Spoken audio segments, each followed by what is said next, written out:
Hello guys, it's me उज्जवल प्याकुरेल।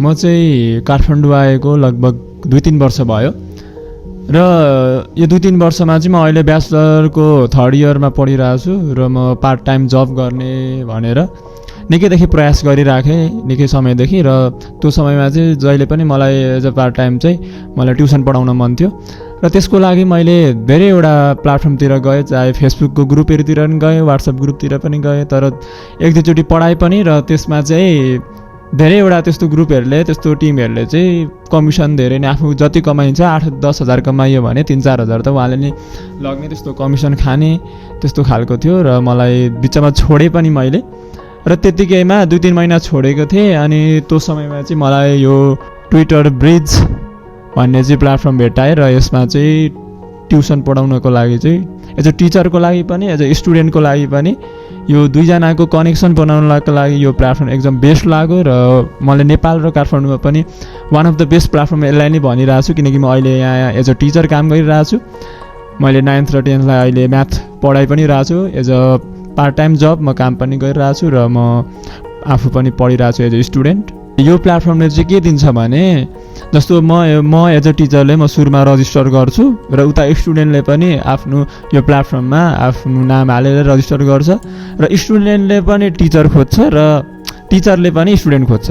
र स्टुडेन्टमा चाहिँ हामीले डेमो दिनुपर्छ। जस्तो मैले पनि सिधै मलाई स्टुडेन्टलाई छानेका होइनन्, धेरैवटा टिचर 10-15 वटा 20 जना टिचरबाट म छानिएको एज अ स्टुडेन्टहरूबाट चाहिँ म छानिएको हुँ। भन्नुको मतलब स्टुडेन्टलाई पनि टिचर छान्ने यो प्लेटफर्मले मौका दिन्छ। अब बाहिरतिर गयो भने चाहिँ टिचरलाई छान्न भन्दा पनि जो आयो त्यही भन्ने हुन्छ। यहाँ चाहिँ हाम्रो डेमोको भिडियो पनि हुन्छ। हामीलाई उनीहरूलाई कम्प्युटर पढाउन मन छ भने वा म्याथ उनीहरूलाई पढ्न मन छ भने हामीले त्यही अनुसारको हामीले डेमो क्लासेसहरू दिनुपर्छ, उनीहरूलाई एउटा डेमो भिडियो दिनुपर्छ र उनीहरूलाई राम्रो लाग्यो भने उनीहरूले बुक गर्छन् र हामी उनीहरूसँग जाने हो। र राम्रो चाहिँ के कुरा हो भने यो ट्विटर ब्रिजमा चाहिँ धेरै कमिसन खानुहुन्न यो प्लेटफर्मको मान्छेहरूले। उहाँ जसले बनाउनु भएको छ या मेरो चिनेकै एकजना दाइ हुनुहुन्छ, उहाँहरूले बनाउनु भएको रहेछ र म अहिले यसमा काम गरिरहेको हुनाले म एकदम खुसी छु। म रिभ्युज दिँदाखेरि म एकदम उहाँहरूलाई एकदम थ्याङ्क्स भन्न चाहन्छु। म अहिले पार्ट टाइम एज अ जब गरिरहेको छु।